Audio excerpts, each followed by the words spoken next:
তব কথামৃত তাপ্ত জীবনাং প্রবিবৃতাং কল্মষাপহাম শ্রবণমঙ্গলাং ভূবিগ্রহণন্তি যে হৃদা জনা।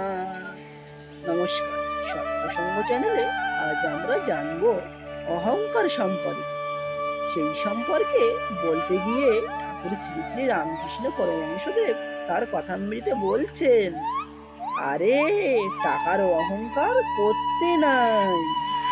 যদি বলো আমি ধনী, তো তোমার থেকেও আরো অনেক বড় ধনী আছে। সন্ধ্যার পর যখন জোনাকি পোকা ওঠে, সে মনে করে আমি জগৎকে আলো দিচ্ছি, কিন্তু নক্ষত্র যেই উঠল অমনি তার অভিমান চলে গেল। তখন নক্ষত্ররা ভাবতে লাগলো আমরা জগৎকে আলো দিচ্ছি। কিছু পরে চন্দ্র উঠল, তখন নক্ষত্ররা লজ্জায় মলিন হয়ে গেল। চন্দ্র মনে করলেন আমার আলোতে জগৎ হাসছে, আমি জগৎকে আলো দিচ্ছি।